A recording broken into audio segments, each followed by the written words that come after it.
What's up, everybody? Ian Walsh here, Hard Money Bankers, joined with my partner, Ryan Walsh, Hard Money Bankers. Ryan, what's happening? Hello, Did you get a haircut? I did. You did get a haircut.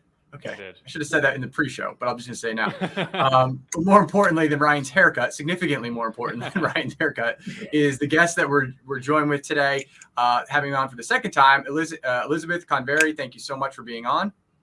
Thanks for having me again. I had so much fun chatting with you guys last time that I was really flattered to come back on. And I was trying to remember when that was. Was it like last summer, maybe? Yeah, it was like March, 6-8 months ago, something like that. I think, yeah. Actually, well, I should know because I watched the video this morning because I practiced this morning on my morning walk saying your last name because I was like, for some reason I still want to say Convery, like, but I won't do it. I was like, no, she said this is how you say it. Don't do it. We'll do it this way. If you do it, we can still be friends. That's fine. Okay, cool. But I literally I was practicing your name on my walk this morning. I was like, I'm gonna tell her that. So anyways, we chatted last time we chatted, the market was just moving, just shifting.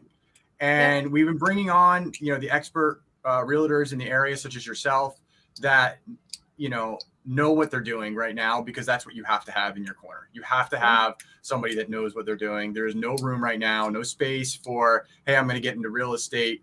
Unless you're on a good team. If you're on a good team with a good mentor or under good tutelage, that's a different story. But rolling on your own, dabbling your feet without any insight from anyone is not a great look. So you being an expert, talk to us. Last time it was shifting. Now we've shifted. Where are we? What's going on?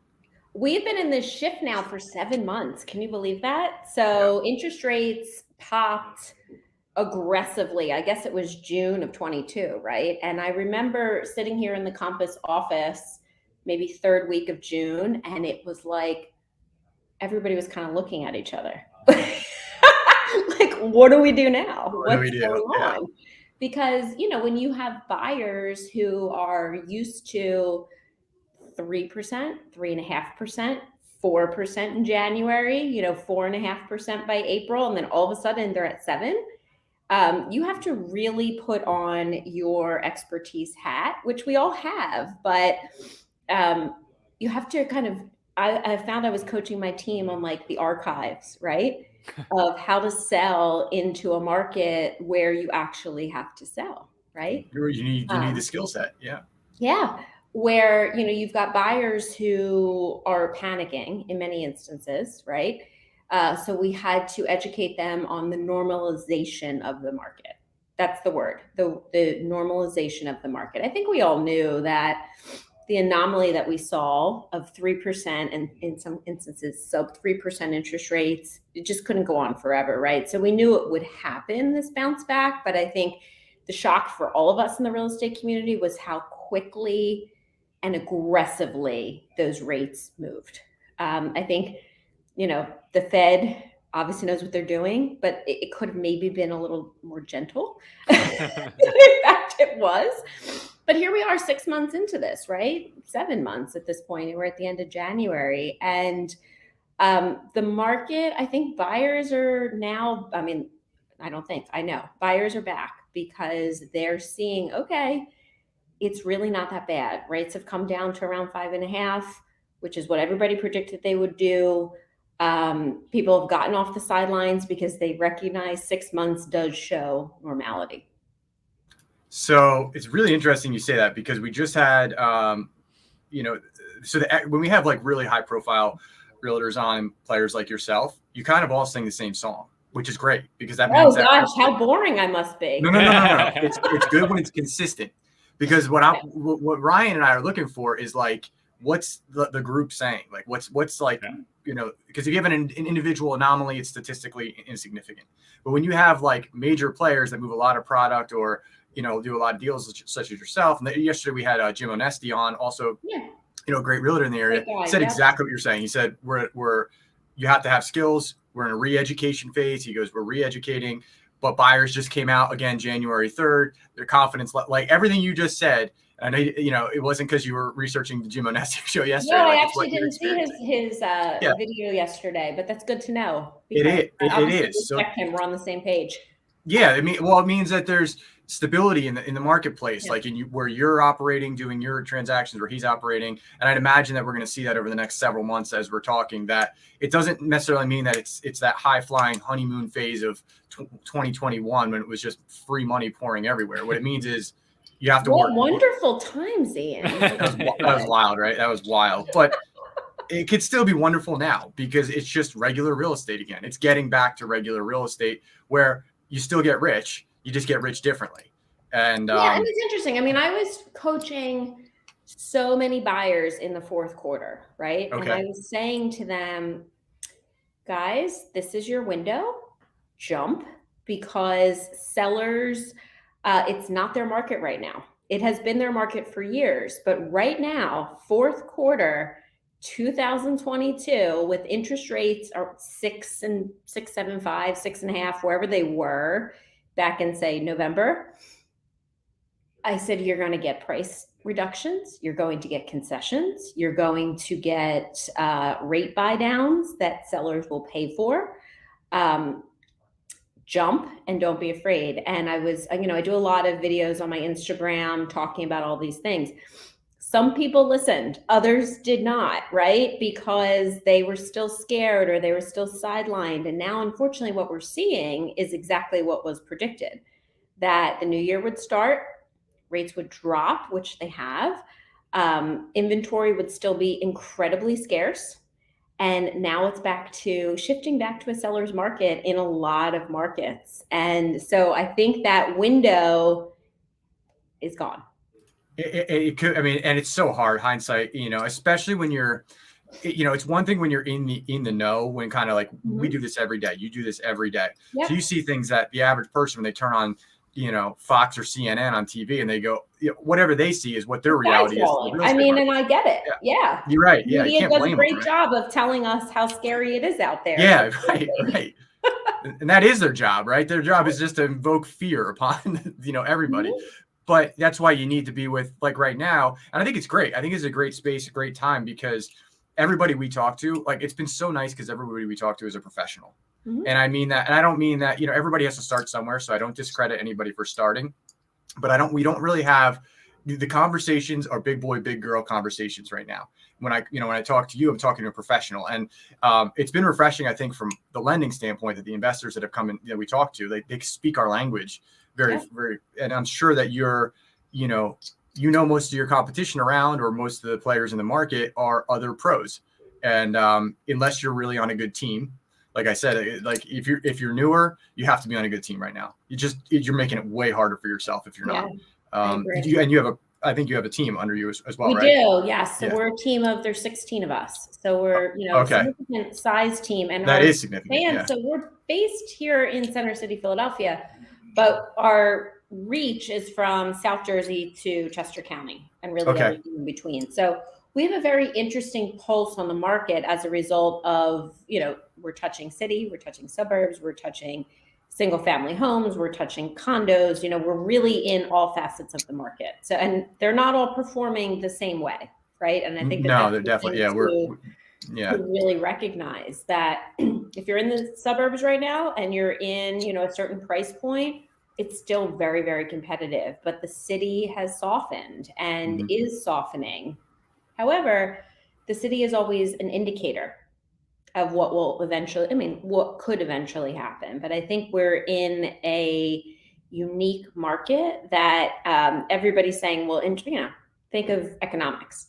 Interest rates rise, prices should come down. They're not. Why aren't they coming down? It's frustrating. It's really aggravating to me. I don't understand. I don't understand why. Like every other buyer, I don't understand why I have to pay all this money for debt and the prices aren't coming down. It's like, well, how many houses have I been able to show you? There's nothing to see. It's supply and demand. It's common. That's what I'm saying. The law of supply and demand isn't holding right now. So the only thing I can think of is what you just said, which is a lag. I can only think that there's just a lag in the supply and demand. And instead of it just going straight up and straight down, it's kind of rolling over a hill, because supply has to meet the demand. There's only so much money being deployed, and there's always. So I think you're right. I think you're right about the lag factor. Maybe the suburbs will follow the city. A little bit of lag, but I have to tell you, I have a whole theory around this if you want to hear it. Do tell. Now you're recording this, so This you're is gonna live. have to look back Oh, on yeah. it in like a year or two and be like, wow, she hit it nail on head, or Yeah. she really was That's in exactly left why we do field these here. shows. So here we go. Okay. I think that the supply issue is going to continue for many years ahead. Here's why. We have benefited from purchasing over the last couple years at 3% interest rates. 3%. I can't tell you how many conversations I have had with buyers who would be move up buyers and sellers who have said, why in the world would I sell my house right now if I'm sitting on a 3% mortgage? My husband and I, same thing. I mean, you guys, I've shared with you that we're having a second baby, right? We have a beautiful home. Our interest rate on that house is 3%. Do we really need a bigger house right now? Probably. We'd like to have one. Could we afford to buy it? Yes. But will we? I don't know. I have to think that a lot of families are having these same conversations where they're holding on a little bit longer to that house because it's so inexpensive for them to carry it. And so I think that's going to, over the long term, really, truly impact the market from a supply perspective, because those move-up buyers are staying still. And the move-up buyers are a huge, huge component of the market. That is a very good theory. That's a very good theory. I can sink my teeth into that idea. A lot of times people just like come up with ideas with that, but that makes sense because somehow you have to clear out the 2020 to 2022 buyers. I've been saying for a while that I think you're going to start to see seller financing come back in like a rush, because it's coming back. I saw it on a listing recently and I was like, oh, really? Ooh, how'd they get away with that? That's good to know. I mean, yeah, because most loans are not assumable, right? I mean, traditional financing, you usually can't assume the loan. right. But it was fascinating. I think you're exactly right. It will start to come back. I do want, and I think you could be right. It could be a year or two in that same condition before things start to, because you have to clear out, that has to clear out those buyers that are going to, holding on to they have to have their pain threshold of being like, okay, it's more important for me to move than it is for me to retain a 3% interest rate. I do think you're going to see. Correct. I mean, I had a great conversation with a potential seller last week, and he said to me, he's like, Elizabeth, am I crazy to buy a bigger house right now? Because I'm sitting on like 3% interest rate and I'm going to buy something at 5.5 and spend more money for it. Why am I doing that? And I said, no matter what, you cannot time the market. As much as everybody thinks, oh, I can time the market, it's going to be okay. You can't. You can't time the market. You can't time the real estate market. You can't time the stock market. You can't time anything. Okay. But residential real estate benefits from the fact that lifestyle drives those decisions. So what I said to him was, if your family needs a bigger house, you eventually are going to have to rip this Band-Aid off and not have 3% debt. So why not do it now if you're finding things that you want? So there's always going to be instances of people who can't hang on for another year or two, right? Because they've just had it with the size of their house, or they've had it with the location, or they need to relocate for work. They need, a new job. Yeah. There's always going to be something. So there will be a component of people who will sell regardless of sitting on 3%. But I think if you have the choice, like my husband and I, you're probably going to sit a little bit longer. I agree. I think you're going to see that. And I think you could be right about this. I think this could be very right. And what do you think about that, Ryan? It's all about percentage, right? How many people are having that conversation? Maybe it's 10%, maybe it's 20%, but that all reflects, it's all just a trickle effect. I mean, I got to agree with pretty much everything you just said there, Elizabeth. I think one factor that may still have to show itself is corporations requiring people to be in the office. I think that still has to play out, and I think that's a big factor. But that's going to take at least another year or two. So kind of echoing what you're saying, like I could sit here for a year or two, before another variable kind of comes in and shakes things up. Without that, though, I don't see why anything would change. But I can tell you, Ryan, from a demand perspective, the buyers have surged. They have surged in the since January, right after the holidays. My team and I are laughing from time to time. We're like, we feel like we're collecting buyers because there's so little inventory to show them and to sell them. And now we're, back in these multiple offer situations. Not as crazy, I think, as last year, like early last year in 21, where people were waiving home inspections, et cetera. But They're back in a lot of markets. So it's a very interesting time. I mean, to predict what would happen in 23, I wish I had a crystal ball. I'm not sure. I think that we are really in store. If our pipeline is any indication, we are in store for a really robust spring season. Yeah, she's getting there. I think kind of the uniqueness right now that's really hitting real estate is it's so market to market. And we just touched upon it saying, the city is different than the suburbs, right? So yeah, if you want to get in the suburbs, like unless you feel like waiting another 3-4 years, just to see what happens doesn't even necessarily mean it's going to be better. Could be worse. So like now could be the time to buy. So it's so market dependent that you have to have an expert right now. You have to. Yeah. Yeah, I agree. And I think, oh man, I love this prediction. This is the first time that I really heard somebody say, I'm like, you got I'm thinking about it in my head now. I'm like, this really could be. And then it does come down to what Ryan said. It's until you clear out, you have to have enough of the 2020 buyers that either refinance out or buy a new house, and then that money starts to dissipate and go away. But at what point is that percentage enough? Because there was an unbelievable amount of step ups and sales in the past 2.5 years. It was like crazy amount, right? So, and then when you're still at like 5, but so if you can get rates at 5.5%, I know it's still not 3%. I know some people are still burnt about that, but 5.5 is still really good. Burned about it. But it's still a really good number. See it again. So, I mean, barring another global pandemic or something, God forbid, horrible in the world. Yeah. Why would we ever see interest rates like that again? Right. Why would you see it again? They were artificial. I mean, the government created them, and thankfully they did, because a lot of us, ourselves included, we bought 2 properties between 2020 and 2022, and we're sitting on them because the interest rate is nothing, and it's free money. Like we're carrying 2 houses for the cost of probably 1 house at normal debt. Yeah, and rents are still pretty high. So people are still experiencing. I mean, they're absolutely insane what people are getting for, small, not upgraded apartments in Philadelphia, particularly. I'm like, okay, well, that's a good idea. Right. And if you're on a 3% loan, your cash flow is nice right now. A lot of people would probably, again, that's why you'll probably see seller financing into rentals. So you'll see subject to, that was like the old school real estate way, was a subject to the mortgage. I think you're going to see a lot of people trying to rent and sandwich that in, and that ends up in a train wreck down the road. But to your point that you were making, like 5.5% interest rates are still super competitive. I mean, look at the history of interest rates over the last 30 years. I mean, you're still below average. Right. And if the Fed does it right, the whole job for the Fed was they wanted to do like a slow step down, like up, down, up, and then straighten out, like a soft landing. So technically the first portion of their landing has been soft. It really has been. I don't think it's been bad. And like you said, we're seeing the uptick. I think this is the flattening right now of the first quarter of this year.